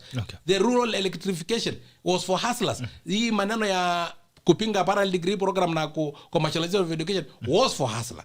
And also hata the low volume roads in which tarmac road iko karibu kila pahali ili hata hao wewe uenjoy tarmac road Nairobi lakini pia wale watu wa rural areas waenjoy pia kuenda na barabara ya lami bila kukwama na bila kufanya nini. So we have been fighting for hustlers. Lastly, there have been a misconception about hustler. Unasikia watu wanasema hustler mwenye ako na helicopter, hustler mwenye ako na gari kubwa, hustler mwenye ako na nyumba ya ghorofa. Let me tell you, who is a hustler? A hustler is somebody who wake up before others and sleep after others, working hard to earn genuinely. Yes, that is a hustler. And when you work hard, Mungu si adhumani. Ukitafuta utapata. So in the process of working hard, you may be at the bottom of the pyramid. Lakini 1 year of working hard, you are at a certain level of the pyramid. You are climbing the ladder. After 10 years of working hard, you are at the top of the pyramid, but that does not mean you are not a hustler. You are a hustler kwa sababu umetafuta kenye uko nayo, sio KEMSA. Hukuiba kwa KEMSA. You are a hustler because you did not inherit. Ulitafuta na jasho yako. That is what we call a hustler. So a hustler is not a poor person. No, a hustler is somebody who is hustling, who is working hard to earn a genuine living. In the process of working hard, you will climb the economic ladder. And reaching the top of the economic ladder only mean you are self-actualized, but does not mean that you are not a hustler. You are a hustler, umetafuta kenye uko nayo, na umework hard kutafuta. Hustlers are not poor people. Hustlers are people who are working hard to earn a genuine living. Kwa hivyo wale wenye wanatusumbua, unajua kuna wale ambao wanajua kutafuna, hawajui kutafuta. You know there is a difference between kutafuna na kutafuta. Kuna wale ambao walikuta mali ya baba yao ni mingi, wametafuna watakufa kabla hawajamaliza. Hao watu hawaelewi. Ukiwaambia nililala njaa, watakwambia ulikuwa na malaria, typhoid, hiyo ndio inapotezanga appetite. They don't know saa zingine unalala njaa kwa sababu hauna kabisa. Mtoto mama ametafuta, baba ametafuta, imekosekana. Aikwambia, ukimwambia ulienda shule bila viatu, atakwambia kwani shule yenu ground ilikuwa kama ya golf, ilikuwa smooth mpaka hajui unatembea kwa sababu hauna pesa ya kununua kiatu.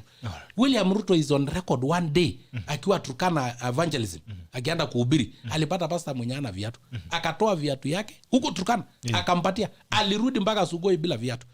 Unasikia? So these are the people who know that sometimes inakosekana. Na utaweza tafuta. These are people who know how. Kwa hivyo hustler ni mtu wa kutafuta. Wale wengine ni watu wa kutavuna. Na in the process ya kutavuna, you don't really understand ya kwamba kuna kutafuta. Kuna kutafuna na kutafuta. Yes, and that is why William Ruto, if he become a president in 2022, which I pray that he becomes, that presidency will not for his family. It will not even for him. It will be a motivational tool to all of us, be talk that a son of a peasant can also become a president in this country. That mtoto wa mama mboga, mtoto wa single mother, mtoto wa kutoa charcoal burner, inawezekana pia a work hard na apate, na pia aweze kuwa kiongozi wa hii nchi. If Kenyans elect the likes of Raila Odinga na Mudavadi, it will be killing the dreams and aspirations of all the hustlers in this country. We will have killed them. We will have told them, kama wewe baba yako hajulikani, kama baba yako hakuwa president, kama baba yako hakuwa MP, you have no hope. And let me tell you, we are not selfish. Saizi mtoto wangu ako na jina because I have been a member of parliament. But I tell my daughter and my sons, usitumie jina yangu. Fanya bidii. Nataka Kenya ikutreat the same way it will treat the son and daughter of my house help. Unasikia? Sitaki atupata advantage ati kwa sababu mimi nilikuwa mbunge. Leadership is not sexually transmitted. I cannot transmit to my kids. Okay. So they must work hard like mtoto wa mjane, like mtoto wa mama boga, like mtoto of my own house help. You know, I have a house help who have also sons and daughters. And I'm telling my daughters, we will treat you the same with these ones. So, in short, Ruto's presidency will be a motivational tool to hold the hustlers in this country that it is possible. It is possible ufanye bidii upate mali. It will be possible ufanye bidii wananchi wakuchague ukuwe kiongozi wa hii nchi. Election of Mudavadi, election of Kalonzo, election of Raila Odinga will be killing the dreams and aspirations of all hustlers in this country. Okay. It will be telling Kenyans that unless you are born in the family of the people known in this country, unless you are born in the family of a president, you will never be anybody in this country. Once hautapata mali, hautapata kitu yote. Alafu ya finally, ya mwisho sasa kabisa. Wa Kenya. When Ruto becomes the president, he will have sent a message to all of us that it is possible. Ili to change narrative ya kwamba mtoto wa maskini akifanya bidii na apate yeye ni mwizi. Mtoto wa tajiri akiiba na anajulikana ameiba KEMSA, ameiba KQ, ameiba KCC, anasemekana ni ya baba yake. That narrative will change once Ruto becomes the president. Ya kwamba because at the moment mtoto wa maskini akifanya bidii na abarikiwe na Mwenyezi Mungu na apate, atasemekana yeye ni mwizi. Mtoto wa tajiri akiiba na tunajua ameiba KEMSA, tunajua ameiba KCC, tunajua ameiba KQ, atasemekana hiyo ilikuwa mali ya baba yake. Ruto akiwa na eka 2 inasemekana ni mwizi. Okay. Mtu mwingine akiwa in the middle of Nairobi, the city center, akiwa na 10,000 acres, inasemekana ni ya baba yake. Yani hii ni nini? Unakumbuka hata niko na question in parliament. Hii mtu anaitwa Matiang'i. Alikuja bunge na akadanganyana. On the answer, you know, such buffoons can lie in the streets, but in parliament he will answer. Akakuja kudanganyana ati Ruto ako na 15,000 hectares of land in Laikipia, which does not exist. Ruto akamwambia basi kama umenipatia hiyo shamba, mimi pia nimedonate kwa hustlers, nimedonate kwa pastoralists. Wapi hiyo shamba? Mbona asigawie wananchi? Because these people sijui uongo yao inatoka wapi. So I think this will be put to rest, and as hustlers sisi ni kuomba tu watu watuchague, watupigie kura. Mkishapiga kura muende nyumbani, sisi tutachunga kura, haitaibiwa. Haya. Asante sana kwa kuja mheshimiwa. Asante sana. Na muombe kura pole pole. Unajua nimesema hivi na nitazidi kusema kwamba 2021 ama 2022 kutakuwa na rais mpya. Yes. I mean that is a guarantee. Yes. We'll have a new president in 2022. Yes. It could be your candidate, it could be another candidate, it could be anybody, but guarantees we'll have a new president and we'll have a country in 2022. Kutakuwa na nchi. Yes. Kama vile 2017 tulingangana tukakula tear gas, we have a country today. The people who are fighting with each other today are friends. In 2022 we'll have a new president and we'll have a country. That's a guarantee. So tuombe ikura na upole, na nimeona kuna wangwana wanalamika hapa na nimesema hivi nataka kurudia hivi. The Tackle is the fairest show you'll ever come across. We've given an opportunity to every other person. In fact, I invited someone from the other part of the divide to come on show with you. They never confirmed. So you showed up to come and speak your mind. So the Tackle has given every other person an opportunity to speak. I know the guy and they call me. Yes. Akaniambia siwezi kwa sababu utakuja kunitukana. You know, he's afraid of the facts. He called me. He told me mimi na wewe hatuwezi kutana kwa show. So akakataa kuja. Sasa kama amekataa kuja, niko na makosa. Hauna makosa. Yeye mwenyewe amenipigia kila mtu ana nafasi. Kwa hivyo this is a show that gives an opportunity to every single person. And one thing I don't do on this show is to muzzle people. We are here to have a conversation and people have a freedom to speak to what they speak as long as it doesn't cross the lines of decency or abuse and others. Kwa hivyo kila mtu ana nafasi ya kuweza kuzungumza. Hii ni show ya Siasa Wednesday. Kwa hivyo tafadhali kila mtu akona nafasi ya kuweka ya kuweza kuzungumza akili yake. Na kila mtu akona opinion. Your opinion is not a monopoly of all opinions. So when someone does not agree with you, respect that they don't agree with you. Exactly. Na usisema ati bias. My business is just towards people. The views of the guest does not represent my views as a person. It represents their views and you also have your views, and I respect every other person's views. Kwa hivyo tafadhali, you need to get to a point where you're mature enough to understand that someone can disagree with you, or you can disagree with someone and still respect them without expecting them to agree with you on everything. Kwa hivyo this is a tackle where we get to speak, every other guest gets to speak their mind. I invite every other people. I have a principle of balanced debate. There's no single day I invite people from both divides. All the way from Tuesday to Friday. Usually people who speak from both kuja hata sitaki kutaja jina lake. Sasa nini kuna makosa, sina makosa. Kwa hivyo tacklers who have been here, let's respect each other. Let's respect other people's opinions. Nobody has a monopoly of opinion. I have my own opinions, I don't speak them. The guests have their own opinions, they speak them. And I cannot muzzle them because this is not my business. This is a station where every other person speaks their mind. The mainstream media has already taken sides. It's the only place where people can speak their mind. People are not complaining about other media stations which are completely biased, but this is a place where everybody speaks their mind. Kila mtu akuja azungumza akili yake, alafu basi tunaweza kusonga. I want to repeat that the views of the guests do not represent my opinion, and I respect their opinion as well, and I respect their views on issues that affect this country. It's been a pleasure having you, Mheshimiwa. I hope to have you again with the gentleman who disappeared, so that you can have a balanced. Siku nyingine ndamdanganya sikuji. Alafu mkianza mingi. Hawaje hiyo upuzi. Tunawaambia ukweli inauma. Wanatoroka. Naambia ukweli. Mimi naambia ukweli kwa sababu kama nimesema mtu alitajwa 1982, kwani kuna uongo hapo? Mimi ndio nilimtaja. Kama nimesema yeye alikataa election yote, kwani mimi ni those are facts. Facts are very stubborn. All right. Asante Mheshimiwa. This has been the Tackle the Wednesday of 29 September. It has been Tackle Siasa Wednesday, and this is Tackle it ends now. Kama kawaida, kesho tuko na Diaspora Edition ambayo Wakenya ambao wako ughaibuni wako na nafasi ya kuweza kuzungumza na kujua vipi wanaweza changia kwenye uendeshaji wa nchi yao. Kwa hivyo kesho Diaspora Edition inakuja na ikiongozwa na chairman Joel Arama, kina Joel Kips, pia kina Alfred Sergeant kutoka pale Australia, wangwana kina Monda ambao watakuwa kesho pia. So hii ni Tackle kesho Diaspora Edition, tunaweza kuzungumza. Nataka kuambia hivi kwamba kuanzia tarehe 4 mwezi wa 10 Jumatatu ambayo inakuja, una nafasi kabambe kama mwananchi ya kuweza kujisajili kama mpiga kura. Kama mfikisha umri wa kuweza kupiga kura, tafadhali usikae nyumbani bila kura. Kibaki alisema kama una kura wewe ni mtu bure kabisa. Kwa hivyo usiwe mtu bure. Kuanzia tarehe 4 mwezi wa 10 Jumatatu ambayo inakuja, uhakikisha kwamba unahusika kwenye uamuzi na uendeshaji wa nchi yako. Chukua kura. Nasema hivi ya kwamba chukua control, kura yako na sauti yako. Chukua control, kura yako na sauti yako. Bye bye, na tuonane kesho kwenye Diaspora Edition.